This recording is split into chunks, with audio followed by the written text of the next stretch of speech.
The president bears responsibility for Wednesday's attack on Congress by mob rioters. He should have immediately denounced the mob when he saw what was unfolding. Accept his share of responsibility. Quell the brewing unrest. After January 6th, you said Donald Trump bears some responsibility for the attack on the Capitol. If he's found criminally responsible, will you respect the results? He's not. I don't see how he could be found criminally responsible. He did not charge it. Well, what criminal activity did he do? He told people to be peaceful. America, you just saw it for yourself. Speaker Kevin McCarthy trying to rewrite Trump history as the former president stares down yet another possible indictment. Joining me now, Congresswoman Jasmine Crockett of Texas. Congresswoman, you saw what?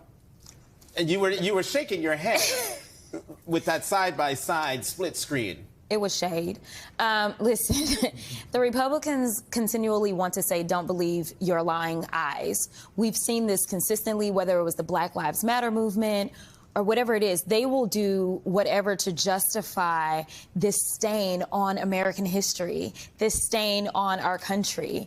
It is time to let Trump go. Trump has not done good for the Republican Party, and frankly, he's not done good for this country. Mm-hmm. The reason that in the midterms they struggled was because Trump's nominees, specifically in Georgia, we saw what happened with his Senate nominee, right?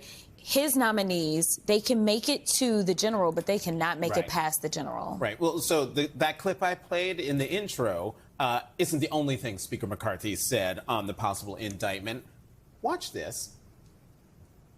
Well, I guess under a Biden administration, Biden America, you'd expect this. If you notice recently, President Trump went up in the polls and was actually surpassing President Biden for re-election. So what do they do now? Weaponize government to go after their number one opponent.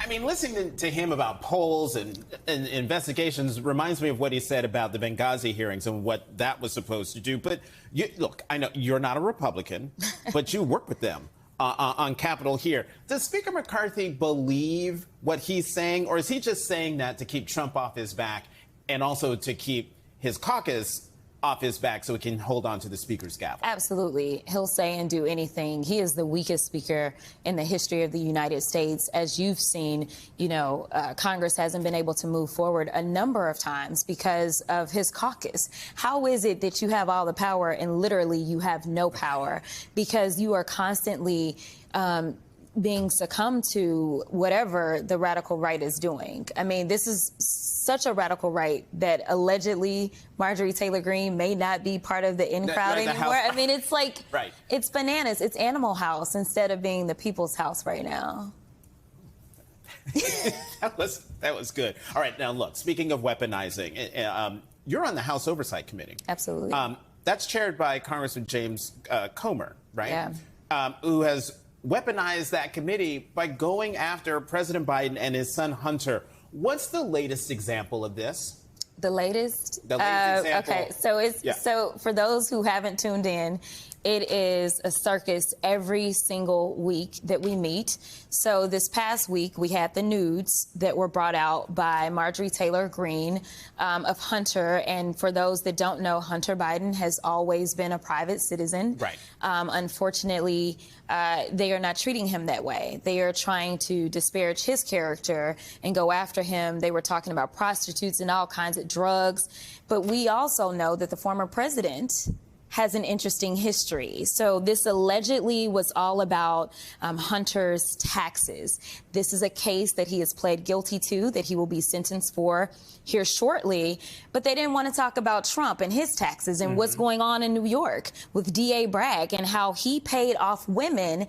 And he is being charged with doing this in an effort to evade his tax liabilities. I won't say that Stormy was performing any type of favors for that, but, we know what we know. So yeah, they went after him. I wanted to redirect. They also went after monies that Hunter had received from China.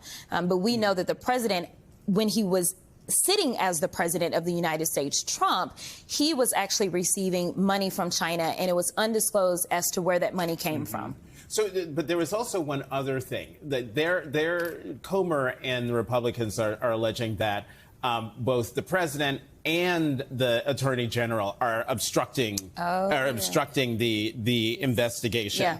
Yeah.